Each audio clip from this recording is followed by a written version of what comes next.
여러분들은 이제 살면서 좀 부러운 분들이 계셨을까요? 어떤 부러워 보이는 것들. 저도 다양한 것들이 부러웠기도 한데, 이번 주에도 한번 다시 여러 번 언급을 했지만, 싱가포르에 있을 때 함께 살던 그 이모 목사님의 참 그 성품, 그 성향이라 그럴까, 그게 참 저는 부러웠어요. 저는 좀 성질이 급하고, 좀 쉽게 이제 화도 내고 그런 좀 못난 모습들이 많았는데, 그분은 어떤 좀 불편한 일이 있어도 어려운 일이 있어도 그냥 허허허 웃고 넘어가는 거예요. 그래서 처음 1년은 좀 짜증이 났습니다. 아니 저 양반은 왜 저렇게 해서 왜 이렇게 허허허 웃기만 하는 건지. 그래서 이제 동료 목사님들끼리 일부러 약도 올려보고 화낸다 이러면서 이렇게 장난도 쳐보고 했었습니다. 처음에는 좀 이렇게 좀 얄밉기도 했어요.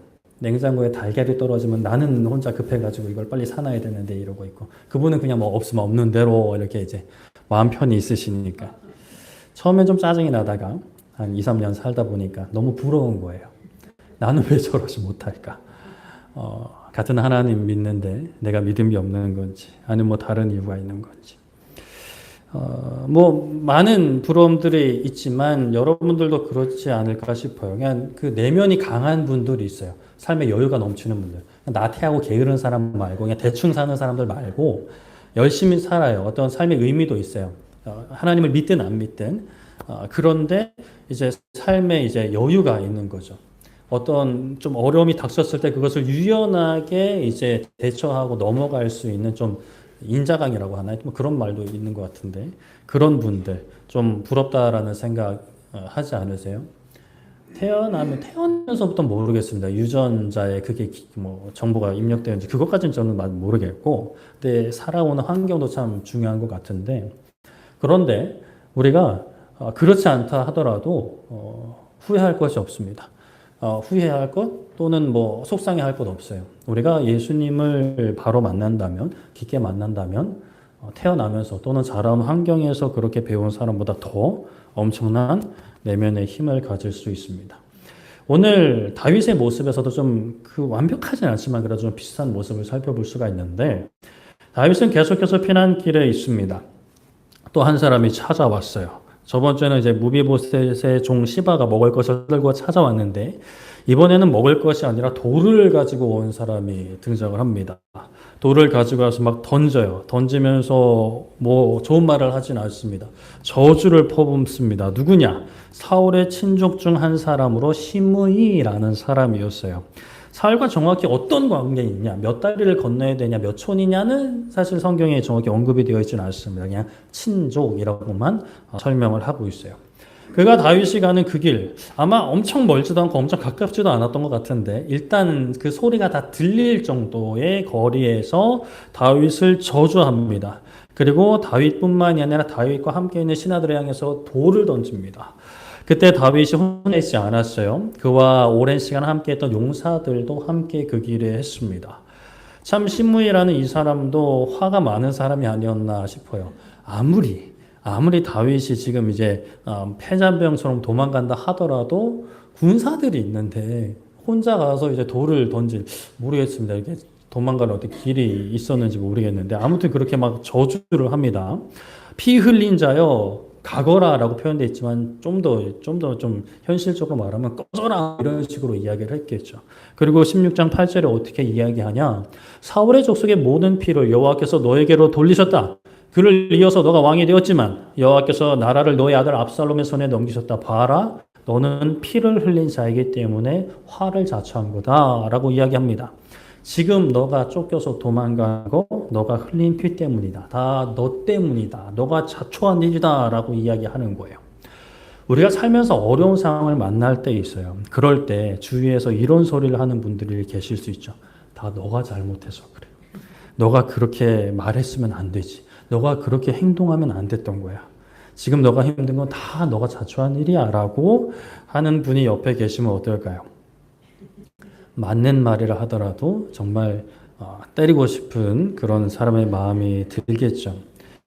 사람 마음에는 좀 위로받고 싶고 편들어주면 좋겠는데, 이게 누굴 재판장으로 세우는지 그냥 맞는 소리만 하는 저도 그래서 몇 번 맞을 뻔한 적이 있긴 한데 이러한 시므의 말을 들은 다윗의 조카이자 부하인 아비새라는 사람이 다윗에게 이야기합니다. 16장 9절에 보면 스루야의 아들 아비새가 왕께 여짜오되 이 죽은 개가 어찌 내 주 왕을 저주하겠습니까? 청하건대 내가 건너가서 그의 머리를 베겠습니다.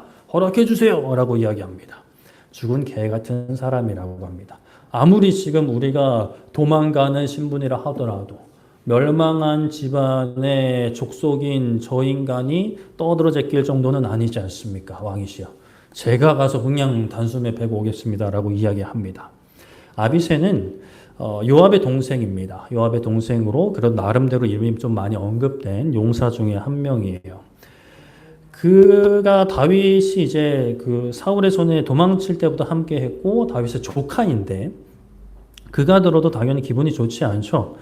자신이 섬기는 왕이 이런 시고를 받는 것이 화가 납니다. 그리고 말씀에 안 나오지만 옆에다가 돌을 한 대 맞았을 수도 있고요. 지금 압살롬을 피해서 도망가는 것도 기분이 당연히 안 좋은 일인데 저거 별 볼 일 없는 인간이 혼자 와서 저렇게 떠들어 제끼고 있으니 왕의 은혜로 사울의 집안 사람들을 해치지 않은 것도 감사해야 될 일인데 저주를 하고 있으니 열이 받는 거예요. 여러분들이 다윗 입장이면 어떨 것 같아요? 얼른 가서 목을 베어라 이렇게 이제 이야기할 것 같습니다. 저도 사실 그렇게 할 것 같은데 다윗은 그렇게 하지 않아요. 10절에 보면 왕이 이르되 스루야의 아들들아 내가 너희와 무슨 상관이 있니? 그가 저주하는 것은 여호와께서 그에게 다윗을 저주하라 하심이니 너가 왜 그랬냐? 어찌 그러느냐? 라고 할 사람이 누가 있겠느냐라고 다윗이 이야기합니다. 스루야의 아들들은 이제 아비새와 또 그 요압을 가리키기도 해요. 스루야는 다윗의 누이이죠. 오랜 시간 이제 다윗의 용사로 일했고 친족이기도 한 이제 아비새와 요압. 그런데 너희가 나랑 무슨 상관이냐라고 이렇게 말을 해요. 좀 듣는 입장에서는 좀 섭섭한 표현일 것 같아요. 아니 그래도 지금 아비새가 지금 자기 때문에 그런 것도 아니고 일단은 표면적으로는 왕을 생각하는 마음으로 이제 저 인간을 처단하겠다라고 하는 건데 왕이 네가 나랑 뭔 상관이냐라고 이렇게 이제 이야기를 하니까요. 그런데 다윗이 여기에 더해서 저 사람이 나를 저주하는 것은 여호와께서 시키신 거다. 다윗을 저주하라 하심이니까 내가 왜 저 인간한테 왜 네가 저주해라고 할 수 없다라고 다윗이 이야기해요. 그리고 11절에 다시 시도하십시오. 알았어. 그리고 이제 그 다음 절에 또 아비새에게 이렇게 이야기합니다. 아니 다른 백성들한테 이야기해요. 몸에선 아들도 내 생명을 해하려 하거든 하물며 이 베냐민 사람이랴. 여호와께서 그에게 명령하신 것이니 그가 저주하게 어떻게 하라고요? 버려두라 합니다. 내 몸에서 난 내 아들도 나를 해치려 하는데 하물며 나랑 피가 섞이지 않은 저 베냐민 사람 사울의 집안에 어떤 원한이 있는 사람이 나에게 저주하는 게 큰일이겠냐. 무엇보다 하나님께서 허락하신 것이니 그냥 내버려둬라 라고 이야기를 합니다. 다윗의 이러한 어떤 표현들, 이러한 모습들을 우리가 상상해 보면 좀 어떤 모습이 상상되실까요? 일단 1차적으로는 참 무기력한 모습이 아닐까라는 생각이 듭니다. 사람이 너무 어떤 큰 일을 당하게 되면, 큰 어떤 고난, 또 배신 이런 거 당하게 되면 마음이 꺾인다 그러잖아요. 마음이 꺾여버리면 그냥 웬만한 일에 반응하지 않으니까 그러니까 여유가 있고 막 마음이 단단해서 그런 게 아니라 그냥 반응할 힘이 없는 거예요. 그냥 이렇게 이제 있는 거죠. 그러니까 누가 뭐 욕을 하든 저주를 하든 돌을 던면 그냥 이렇게 이제 있는 거예요. 마치 막 벌레를 보면 기겁하던 사람이 너무 다른 큰 충격 빠져서 벌레가 지나가는데 벌레다 뭐 이런 식으로 이제 하는 것처럼 이렇게 맥이 빠져 있는 모습처럼 보이기도 해요. 그런데 다윗이 그런 어떤 완전한 무기력한 상태에 빠져서 이런 고백을 하는 것으로 보이지는 않아요. 분명히 어떤 상실감, 회의감, 좌절감 등이 적지 않겠지만 원통함을 느낄 만큼 정신이 사라지지 않은 그런 상태인 것 같습니다. 그래서 그 원통함을 고백을 하는데 어떻게 고백을 하느냐? 11절에 보면 혹시라도 하나님께서 나의 원통함을 감찰하시리니 나의 원통함을 살펴보시고 오늘 저 저주 때문이라도 여호와께서 선으로 내게 갚아주실 것이다 라고 고백을 하는 거예요. 하나님께서 이 원통함을 좀 헤아려 주시고 저주로 인해서라도 선을 베풀어 주시기를 구하는 것이죠. 우리가 인생을 살면서 고난을 마주할 때, 어려움을 당할 때 다양한 반응들을 보입니다. 적지 않은 사람들이 그 문제의 원인을 찾으며 그 원인을 해결하려고 해요. 또 어떤 사람이 나에게 고난을 주면 험한 말을 하면 어떻게 해요? 감사하죠. 그렇죠? 할렐루야. 그러나 많은 분들은 어떻게든 갚아주려하죠. 운전하다 누가 내 앞에 끼어들고 막 별일 아닌데 클락션을 막 울리고 막 창문 내리고 삿대질을 하면 사람 마음 같아서는 똑같이 해주고 싶은 것이 우리들의 마음이 아닌가. 저도 그런 마음이 불쑥불쑥 아직도 이제 막 이따금씩 이렇게 막 조금씩 이렇게 튀어나올 때가 있는데 그래도 많이 나아지긴 했습니다. 그럴 때 우리는 이제 우리의 마음과 생각이 날뛰지 못하게 멈추라 선포하면서 하나님을 생각해야 되죠. 하나님은 누구시죠? 하나님은 이게 아니구나. 하나님은 우리의 왕이십니다. 하나님은 모든 것을 통치하시는 분이세요. 마태복음 10장 29절에 이렇게 말씀하죠. 같이 한번 읽어볼까요? 시작. 참새 두 마리가 한 아사리온에 팔리지 않느냐? 그러나 너희 아버지께서 허락하지 아니하시면 그 하나도 땅에 떨어지지 아니하리라. 아멘. 자, 참새. 요즘은 뭐 서울에서 참새 보기 힘들다라고 이야기하긴 하는데 참새는 그렇게 가치가 큰 새는 아닙니다. 아사리온이 이제 화폐 단위인데 이 화폐 단위 아사리온도 뭐 가치가 시대에 따라 좀 변동되긴 하지만 기록에는 노동 하루 품삯의 16분의 1 정도의 가치라 그래요. 그러니까 뭐 아예 뭐 똥값이라고 하기는 좀 그렇지만 그래도 큰 가치의 금액은 아니다라는 거예요. 그런데 그렇게 큰 가치가 아닌 참새 한 마리, 그냥 사실 누가 크게 신경 쓰지 않은, 물론 가난한 사람들이 참새 한 마리 떨어지면 얼른 달려가서 뭐 주술 수 있겠지만 그래도 그렇게 큰 가치가 아닌 참새 한 마리도 땅에 떨어지려면 하나님의 허락이 있어야 된다라는 거예요. 하나님의 통치하심 아래 있다라는 것이죠. 다윗은 지금 고통스러운 상황을 지나고 있어요. 일단 아들이 반역을 일으켰다라는 사실 하나만으로도 마음의 평정심을 유지하기 어려웠을 것 같아요. 여러분들, 우리 자녀들이 여러분들의 말을 안 들을 때 있으시죠? 그럴 때 기분이 어떠세요? 그래, 이만큼 내 자녀가 장성했구나. 그래, 잘했다. 너의 길을 가라. 라고 박수치면서 좋아할 부모는 그렇게 많지 않을 것 같습니다. 네, 그럴 것 같아요. 속상하겠죠. 근데 지금 이거는 그 정도가 아니라 실제로 반역을 일으켰단 말이에요. 아버지를 죽이겠다라고 칼을 들은 상황이에요. 마음이 어려웠을 겁니다. 이거 하나만으로도 마음의 평정심을 유지하기 어려웠을 거예요. 많은 사람들 만약에 이런 상황이라면 이런 생각, 도대체 어디서부터 잘못됐을까? 내가 뭘 잘못했지? 어려서 너무 오냐오냐 키웠나? 아니면 그가 형을 향한 복수심을 가지고 있을 때 내가 제때 대처를 못했기 때문인가? 아니면 내 아들 압살롬이 다른 나라로 피신했을 때 일찍 찾지 않아서 그때 반역할 마음을 품었나? 아니면 찾아 데려왔는데 만나두지 않아서 그때 반역을 하려고 했나? 어디서부터 잘못된 것이? 뭐가 그렇게 잘못된 것이? 라는 그런 생각들.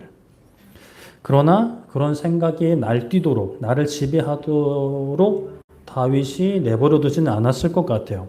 싸웠을 것 같아요. 그런 생각이 들긴 했겠지만 거기에 잠식되지 아니려고 발버둥을 쳤겠죠. 어떻게 해요? 하나님이 왕이시다. 아무리 부정적인 일이라도 하나님이 허락하시지 않으면 일어나지 않는다. 지금 이 상황을 받아들이기 참 쉽지 않지만 너무 힘겹고 원통하지만 이 모든 것 하나님의 통치하심 아래 있다.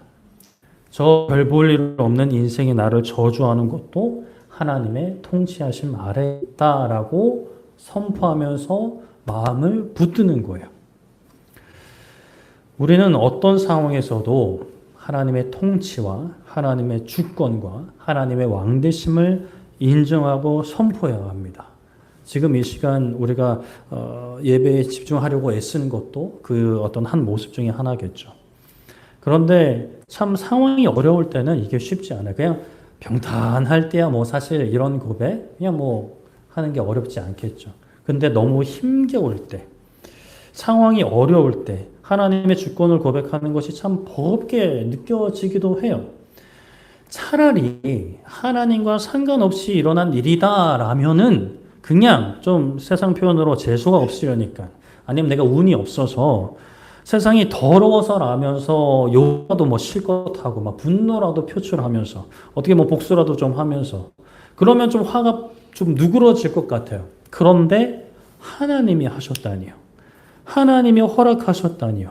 그러면 우리의 마음 가운데 많은 사람들 마음 가운데 아니 그럼 하나님 왜 그러세요? 라는 생각이 막 밀려오고 그래 또 신앙생활을 좀 하셨던 분들이라면 또 성향이 뭐 화를 잘 내지만 저처럼 겁이 많으신 분들이라면 하나님께 막 대놓고 대들지는 못하겠고 막 억울하고 화가 치밀어오는데 하나님을 욕하지 못하겠고 그냥 옆에 있는 사람 이제 한테 분노를 쏟아내기도 하고 나 혼자 막 분에 못 이겨서 막 발버둥을 치기도 하게 되는 거죠. 차라리 하나님을 아예 안 믿었으면 내가 그냥 세상 사람이라면 술이라도 진탕 먹고 풀던지 아니면 실컷 욕이라도 하면 괜찮을 것 같은데 이게 하나님을 아니까 하나님을 믿으니까 이게 오히려 더 화병 걸릴 것 같은 그런 상황에 우리가 내몰릴 수도 있는 거죠. 그런데 만약에 그런 마음과 생각들이라면 이 해결되지 않는 이 억울함과 괴로움이 지속된다면 죄송스럽지만 안타깝지만 하나님의 주권과 하나님의 왕되심을 온전히 인정하지 못하고 있는 상태다라고 볼 수가 있겠습니다. 알기는 아는데 믿기는 믿는데 온전히 알지는 못하고 온전히 믿지는 못하는 거예요. 좀 표현이 좀 마음이 상하실 수도 있지만 좀 어설프게 부족하게 알고 있는 거죠. 우리가 요즘 어젯밤에 또 미국이랑 이란이랑 이스라엘이랑 붙어가지고 막 뉴스 계속 나오던데 뭐 세계까지 갈 것도 없고 우리나라 정치만 봐도 이제 답답한 분들 많으시죠. 우리나라 정치 보면서 속 시원한 분들 계세요? 계실 수 있죠. 계실 수 있어요. 그런데 많은 분들이 답답해하세요. 여와 야를 떠나서 어느 정권이 정권을 잡아도 아우 답답해 이런 분들이 계실 수 있어요. 어떤 마음을 가지고 있죠? 내가 해도 저거보단 잘하겠다라는 마음. 정말 하는 것들을 좀 표현이 그런가? 하는 행동들을 보면 결정들을 보면 답답하고 화가 날 때가 많아요. 뭐 정치만 그럴까요? 축구 경기를 볼 때도 국가대표의 경기를 볼 때도 그런 말씀 많이들 하세요. 내가 뛰어도 저거보단 잘하겠다라는. 근데 뭐 그 정도까지는 아니더라도 최소한 그래도 국가대표라면 그래도 이 정도는 해야지. 저게 뭐냐? 패스가 저게 뭐야? 슛이 저게 뭐야? 저 앞에서 왜 똥볼을 차? 뭐 이런 식으로 우리가 막 속상해하기도 해요. 정치든 뭐 축구든 사람이 살아가는 삶, 사람 사이의 관계에서는 그렇게 생각할 수도 있을 것 같아요. 실제로 여기 계신 분들 중에 정치를 하시거나 또는 뭐 축구까지는 좀 늦은 감이 있는 것 같긴 한데 그런 걸 했을 때 더 잘하실 분도 계실 수 있어요. 그런데 문제는 하나님과 나와의 관계에서 그런 마음을 가지고 있다, 그런 생각을 가지고 있다. 그거는 이제 문제가 돼요. 하나님이 계신 건 알겠어요. 뭐 그렇다니까 그런 것 같아요. 그거는 좀 인정할 수 있을 것 같아요. 그런데 어떻게 이럴 수 있냐라는 거예요. 하나님이 선한 분이고 나를 그렇게 사랑하시고 은혜를 베풀기를 원하신다면 이러면 안 되죠 하나님이라는 마음이 우리 가운데 생길 수 있죠. 그런데 저처럼 이제 겁 많은 분들은 대놓고 하나님께 반항할 어떤 그런 기세나 깡은 없고 소가리만 하는 거고 엄한 데다가 분풀이 하는 거죠. 그런데 그게 어떻게 다 풀려요?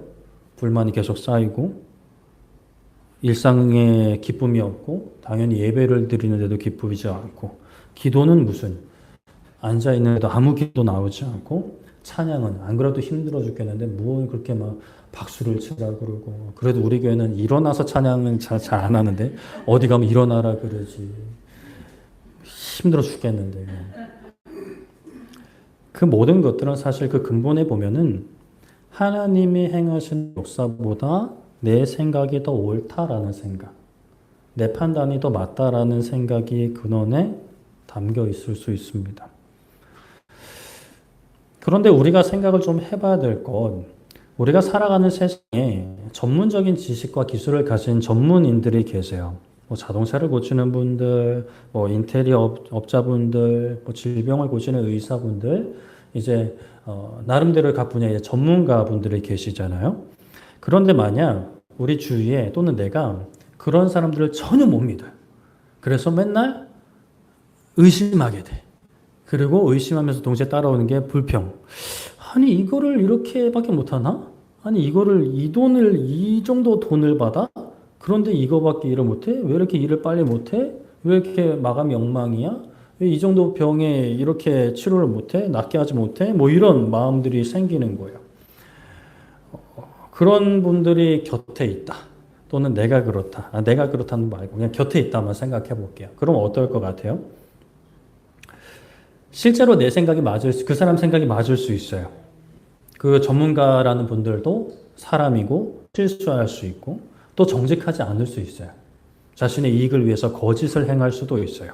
그런데 모든 상황에 모든 사람들의 어떤 그런 말이나 행동들을 믿지 못하고 의심하고 불평하게 되면 일단 본인이 가장 괴롭고 옆에 있는 사람도 사실 함께하는 게 쉽지는 않을 것 같아요.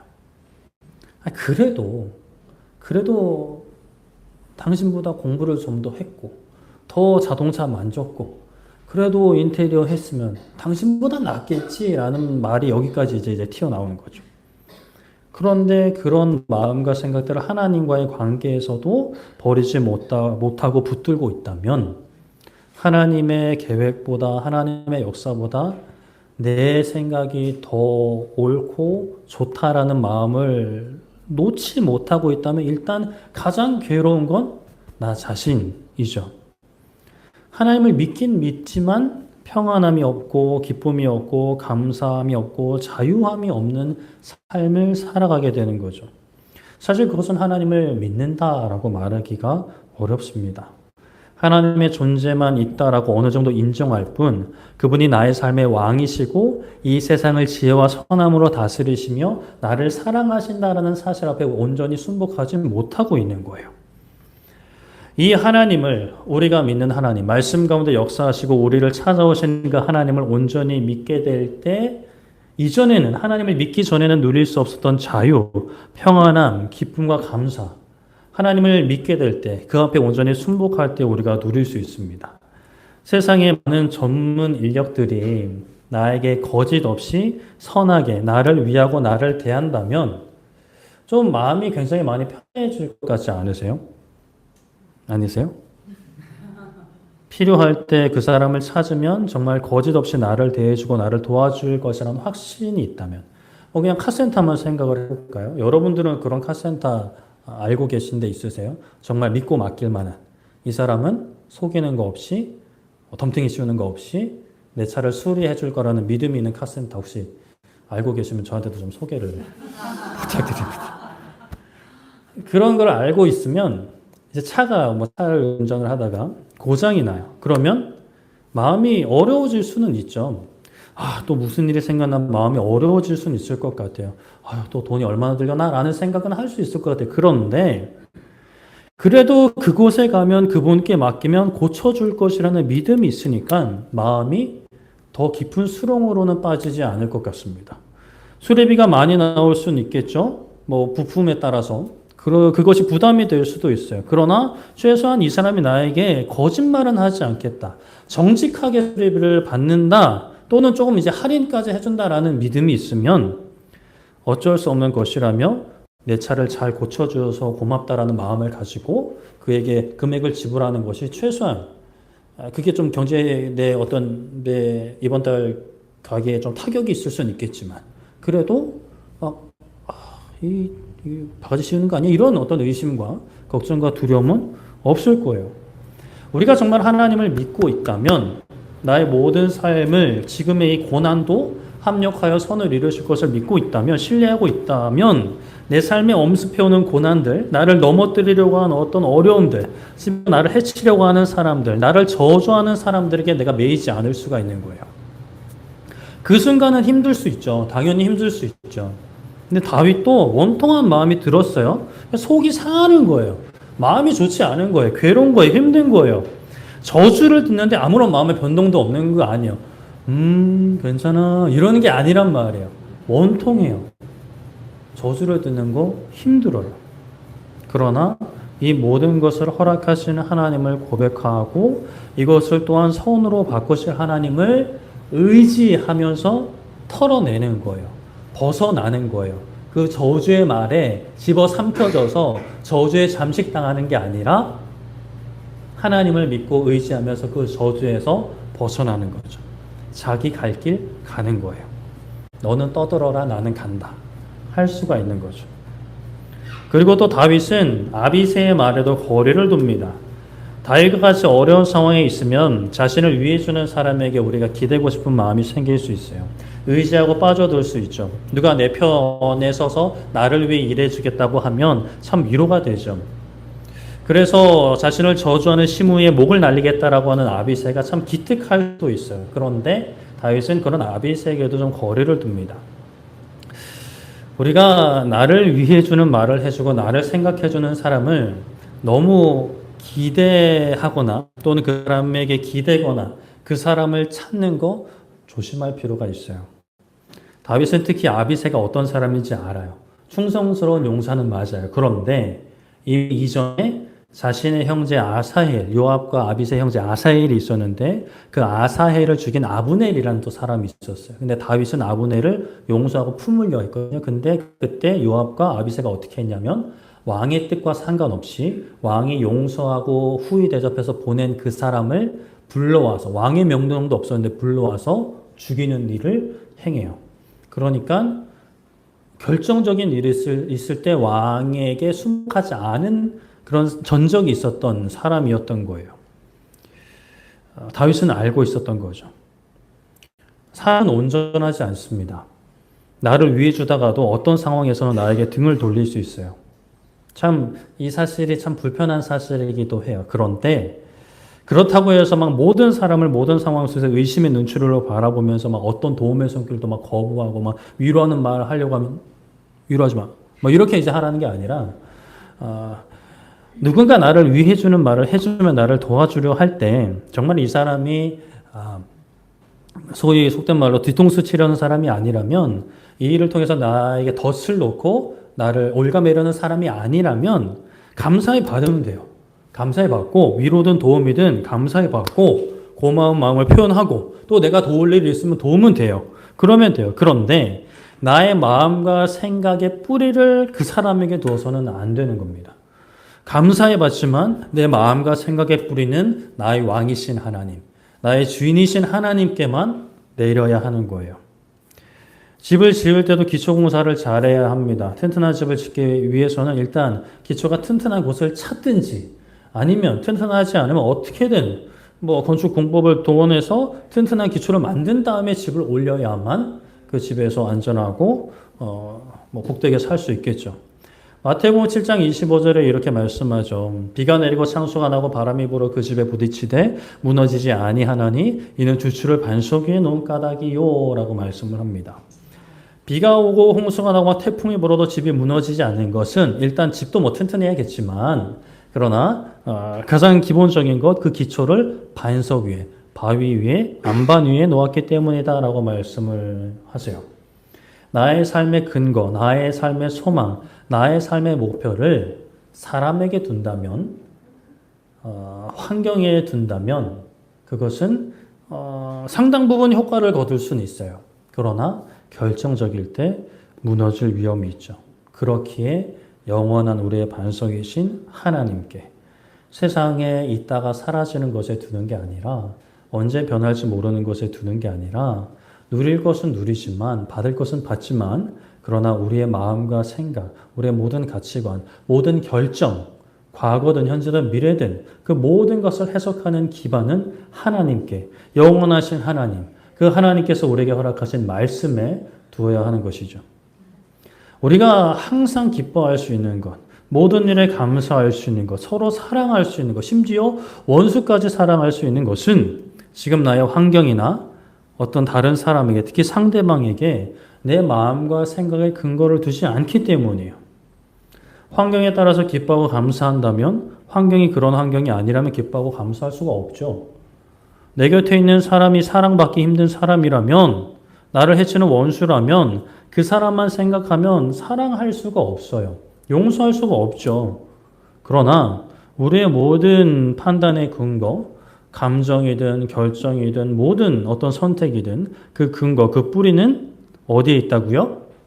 하나님께 있다라는 거예요. 내가 죄인이었을 때 나를 위해 죽으신 하나님 아버지의 그 사랑, 아들 대신 예수님의 그 순종에 우리는 근거를 두는 거예요. 거기에 뿌리를 내리는 거예요. 모든 것을 합력하여 선으로 바꾸실 하나님, 그 어떤 것도 무엇도 누구도 끊을 수 없는 하나님의 사랑에 우리의 마음의 삶의 근거를 두는 거죠. 뿌리를 두는 거죠. 그렇기 때문에 환경이 힘들면 힘들어요. 어떤 사람과의 관계가 어려워지면 어렵죠. 그럼에도 불구하고 우리의 감정의 뿌리는 어디 있어요? 하나님께 있으니까. 기뻐할 수 있고 감사할 수 있고 용서할 수 있고 사랑할 수 있는 거예요. 제가 결혼하는 청년들에게도 예비 부부에게도 이런 말을 하기도 하고 꼭 얘기해주고 싶은 것은, 남편과 아내가 되었을 때 지금은 좋아서 막 웃고 이제 하지만 분명히 이제 갈등이 생기고 어려움이 생기는데, 사랑하고 순종하는 그러한 삶, 아껴주고 함께하는 그 삶의 근거를 상대방에게 두지 마라. 하나님께 두어라. 그래야 상대방이 어떤 모습을 보이든 나는 믿음을 지키며 끝까지 사랑할 수 있고 순종할 수 있다고, 그런 이야기를 합니다. 저도 그렇게 생각을 하고 다짐도 하고 결단도 하고, 물론 흔들릴 때도 있죠. 열받을 때도 있고 속상할 때도 있고 화가 막 이렇게까지 나올 때도 있지만, 뭐 그건 저만 그렇겠어요. 상대방도 그렇게 했죠. 더 많이 참고 더 많이 인내하고 있는 줄 압니다.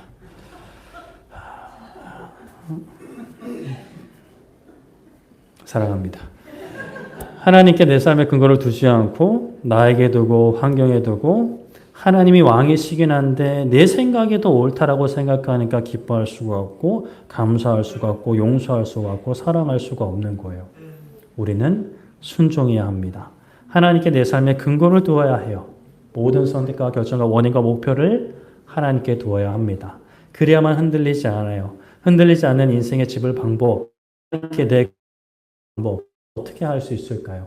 어떻게 하란 말이에요? 알겠어요. 그게 좋다라는 건 알겠어. 나도 그렇게 하고 싶어요, 목사님. 근데 그게 안 되잖아요. 이렇게 하시는 분들에게 말씀을 드립니다. 마태복음 7장 24절. 그러므로 누구든지 나 이 말을 듣고 행하는 자는 그 집을 반석 위에 지은 지혜로운 사람 같으니라고 말씀합니다. 어떻게 하는 자는요? 행하는 자. 반석 위에 집을 짓는 방법은 어렵지 않아요. 행하는 거예요. 행동하는 거예요. 요한복음 15장 10절에 이렇게 말씀합니다. 내가 아버지의 계명을 지켜 그의 사랑 안에 거하는 것 같이 너희도 내 계명을 어떻게 하면? 지키면 내 어디 안에 거한다고요? 사랑 안에 거한다고요. 사랑 안에 거하고 싶으면 어떻게 하라고요? 계명을 지키라는 거예요. 말씀을 들으라는 거예요. 뭐 귀로만 듣지 말고 삶으로 순종하라는 거예요. 이것이 인생을 반석 위에 짓는 방법이라는 거죠. 그런데 우리는 이렇게 생각해요. 인생이 반석 위에 좀 지어지면, 믿음이 생기면 순종할 수 있다고 생각해요.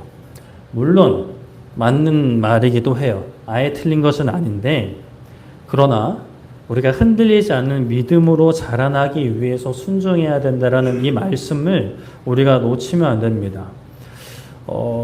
순종하게 될 때 우리의 믿음이 또 자라나고 그 안에 또 순종하게 되고 또 자라날 수 있는 아름다운 선순환이 일어나는 거죠. 근데 애초에 나는 믿음이 없으니까 순종하지 않을래요 이러고 이제 나 스스로 답을 내려버리면 믿음도 자라지 않고 더 이상의 순종도 없어지는 거예요. 그런데 그럴 수도 있어요. 목사님, 저 순종했어요. 열심히 봉사했어요. 열심히 기도했어요. 근데 왜 제 인생은 저렇게 흔들리죠? 왜 기쁨이 생기지 않죠? 왜 감사할 수가 없죠? 왜 용서할 수가 없죠? 왜 사랑하지 못하죠? 라는 질문이 생길 수 있어요. 사실 딱 하나의 이유로 이야기하기는 쉽지 않은 부분이긴 한데, 그래도 우리가 오늘 말씀과 관련해서 생각해 볼 수 있는 부분은 바로 교만과 싸우지 않으면서 순종했기 때문이라고 할 수 있어요. 하나님의 뜻보다 하나님의 인도하심보다 내 생각이 옳고 내 뜻이 더 좋다라는 그 생각과 전혀 싸우지 않고 그거는 그대로 방치해요. 방치한 상태에서 그 어떤 생각은 견고하게 한 상태에서 순종의 자리에 나아가는 거예요. 예배드리고 봉사하고 헌신하고 섬기려고 해요. 그럼 어떻게 되죠? 지치게 돼요. 하나님의 사랑을 잃어버리게 되는 거예요. 교만한 생각이 기본적으로 우리 모두에겐 있죠. 이것을 인정하고 그 생각과 싸우며 엎드려 순종의 한 걸음, 아니 최소한 반 걸음이라도 내디딜 때 하나님은 일하시는 거예요. 그렇게 일하심을 보면서 우리의 믿음은 더 견고해지고 더 안전하게 세워지는 것이죠. 하나님의 주권, 하나님의 왕권을 인정하는 것이 나의 교만과 싸우는 방법입니다. 내 생각이 맞아, 내 뜻이 맞아라는 그 교만과 싸우는 과정인 거죠. 나의 억울함도, 나의 손해도, 나의 희생도 아름답게 이루실 하나님을 신뢰하며 지키는 과정이죠. 내 생각에는 기뻐할 수 없어. 내 생각에는 감사할 수 없어. 내 생각에는 예배할 수 없어. 내 생각에는 기도할 수 없어. 내 생각에는 찬양할 수 없어. 내 생각에는 용서할 수 없어. 내 생각에는 사랑할 수 없어라고 교만함을 방치하지 마시고, 그럼에도 불구하고 기뻐하고 감사하고 사랑하고 용서하고 예배하고 찬양하고 기도하고 전도하고 선교하며 나아갈 때, 그리고 겸손히 은혜를 구할 때 하나님께서 은혜를 베풀어 주실 것이라 믿습니다. 우리가 손목이 아프다고 할 때 정말 명의를 만나면 저분께 가면 손목의 통증을 잡을 수 있을 거라는 믿음이 있으면 큰 걱정이 안 될 것 같아요. 물론 치료가 끝날 때까지 아픔이 있어요. 믿음이 어느 정도 자랄 때까지는 참 그 견디는 시간이 하나님의 주권 앞에 온전히 엎드리기 전까지는 참 그 끼인 사이에 괴로울 수는 있어요. 아프죠. 병원을 찾아가는 수고도 있어요. 그러나 그 의사를 믿으면 이 통증이 계속될 것이라는 걱정은 들지 않습니다. 시간은 걸릴 수 있겠지만 이 통증을 반드시 잡을 거라는 믿음이 있으니까 절망에 빠지진 않을 수 있어요. 주사를 맞아야 한다면 주사를 맞는 두려움은 있을 수 있죠. 아픔도 느껴요. 그러나 이 통증이 사라질 것이라는 기대는 있어요. 소망은 있어요. 우리에게 그 기대가 있기 소망합니다. 하나님이 나를 살리실 것이라는, 나를 회복시키실 것이라는 그 기대. 이 일조차 합력하여 선을 이루실 것이라는 기대. 지난날의 아픔과 상처까지도 통하셔서 선하게 이루실 하나님을 향한 기대, 그 기대가 우리의 삶 가운데 가득하기를 소망하고 축복합니다. 말씀을 정리하겠습니다. 다윗의 피난길 시므이가 다윗을 저주합니다. 아비새가 그를 죽이고자 하지만 다윗은 말리면서 하나님의 허락하심을 고백하여, 물론 이때 다윗의 상태는 좀 많이 힘들고 어렵고 좌절의 어떤 그런 마음도 분명히 있겠지만 그럼에도 하나님의 주권을 인정하며 그 시간을 견뎌냅니다. 가야 할 길을 걸어갑니다. 우리도 그렇게 되길 소망합니다. 힘들고 어려우시더라도 하나님의 주권을 놓으시면 안 됩니다. 하나님을 향한 기대, 저 저주를 통해서 선을 이루시기를 간구하는 그 마음을 놓지 않으셨으면 좋겠습니다. 놓으시면 안 됩니다. 놓지 마시고 기대를 가지시고, 또 상처 입을까? 또 하나님이 나에게 응답하지 않으실까? 나를 통해 아무 일도 좋은 일을 이루지 않으실까라는 그런 마귀의 속삭임에 매이지 마시고, 말씀 속에 하나님이 어떤 분인지, 하나님은 선한 분이잖아요. 그리고 우리를 사랑하신대요. 그럼 그것만 그냥 너무 많은 거 생각하지 마시고 그냥 그것만 생각하시고, 힘들어도 찬양하시고 어려워도 기도하시고 바쁘시더라도 말씀 보시고 또 더 사모하는 마음으로 금요일로 나오시고 선교도 가시고, 그렇게 하나님의 역사를 삶에 채워나갈 수 있는 우리 모두 되게 소망하고 축복합니다. 우리 함께 찬양하고 기도했으면 좋겠는데요. 우리 참 명확한 찬양입니다. 당신은 영광의 왕, 주님은 영광의 왕이십니다. 평강의 왕이십니다. 나의 왕이십니다. 나의 주인이십니다. 라는 이 고백 우리가 함께 올려드리고 함께 기도하겠습니다.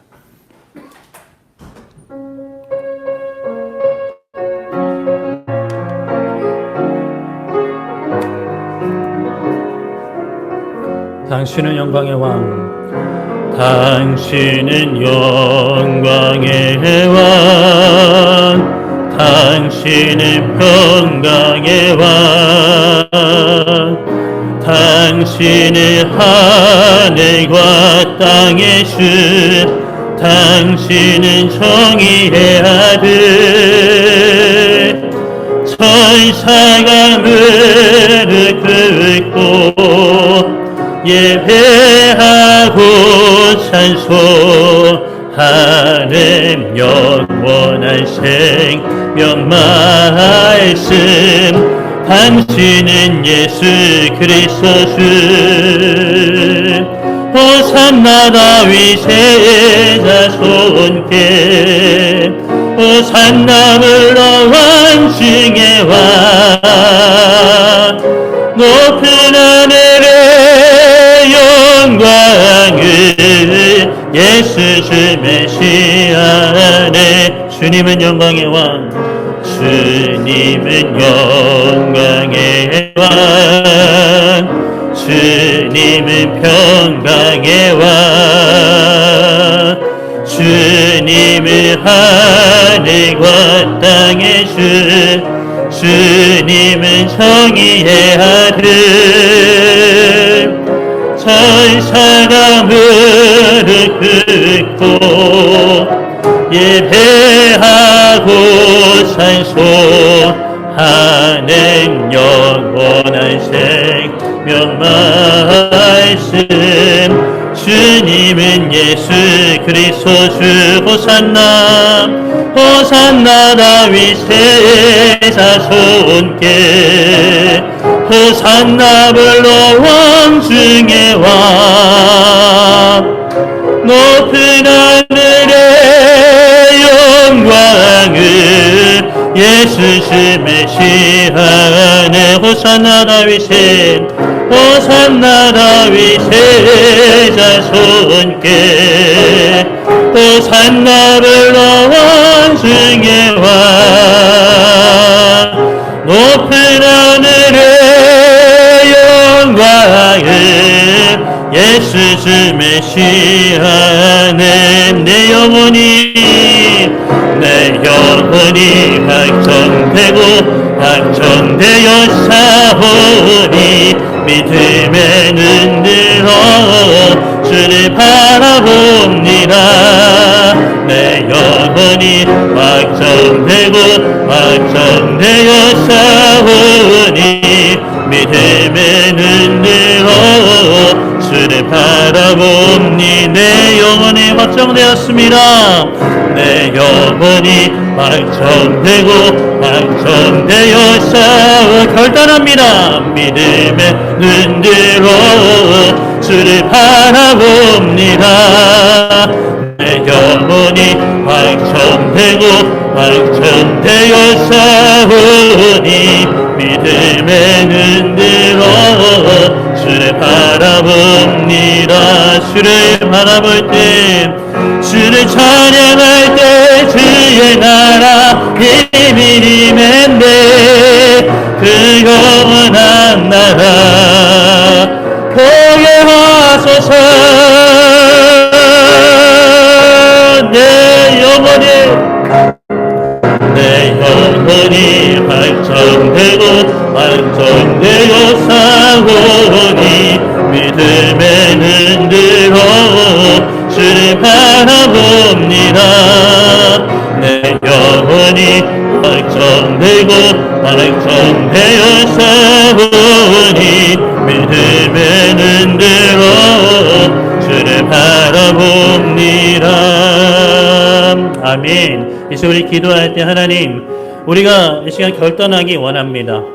지치고 상한 마음이지만, 나의 육신이지만, 해결되지 않는 환경이지만 믿음의 눈을 들어 주님을 바라보기 원합니다. 저주받는 상황에서도 도망치는 아들의 반역 때문에 도망치는 그 상황에서도 너무 힘들지만 원통하지만 하나님의 주권, 하나님의 허락하심을 고백했던 그 다윗의 고백이 나에게도 있게 하여 주시옵소서. 이해할 수 없는 내 상황과 오랜 상처와 이해할 수 없는, 견딜 수 없는 그런 아픔 가운데서도 하나님의 주권을 고백하겠습니다. 하나님, 우리의 원통함을 바꾸어 선을 이루어 주시옵소서. 나의 슬픔을 기쁨으로 바꿔주시옵소서. 불평과 불만을 감사로 바꿔주시옵소서. 제가 순종의 한 걸음을 내딛습니다. 하나님 도와주시옵소서라는 마음으로 기도 제목으로 주여 한번 외쳐 기도하도록 하겠습니다. 주여, 살아계신 하나님 아버지, 이 시간 우리가 함께 기도합니다. 아버지 하나님, 이 자리 가운데 상한 심령과 어려운 환경 가운데, 고난 가운데 괴로워하고 있는 이들이 있지는 않습니까? 하나님을 찬양하지 못하고 기도하지 못하는 이들이 있지는 않습니까? 사랑하지 못하고 용서하지 못하는 이들이 있지는 않습니까? 아버지 하나님, 이 시간 다윗의 고백이 우리의 고백이 되게 하여 주시옵소서. 아들의 반역을 피해 도망가는 그 길에서 저주를 받는 그 상황에서도 하나님이 허락하셨기 때문에 저가 나에게 저주를 하는 것이다. 내 또한 하나님이 이 저주를 선으로 바꾸시기를 원한다. 나의 원통함을 살펴주시기를 원한다라는 그 기도가 아버지 우리의 기도가 되게 하여 주시옵소서. 하나님, 고난 가운데 주저하지 않게 하여 주시옵소서. 아버지 상처 가운데 아버지 매이지 않게 하여 주시옵소서. 지난날의 아픔에 주저하지 않게 하여 주시고 미래에 대한 불확실과 두려움 가운데 매이지 않게 하여 주시옵소서. 오직 하나님, 왕이신 하나님 앞에 매이게 하여 주시옵소서. 순종하며 나아갈 때, 사랑하며 나아갈 때 주님 그 사랑을 구하게 하여 주시고 하나님의 통치와 하나님의 일하심이 나의 삶 가운데 보이게 하여 주시옵소서.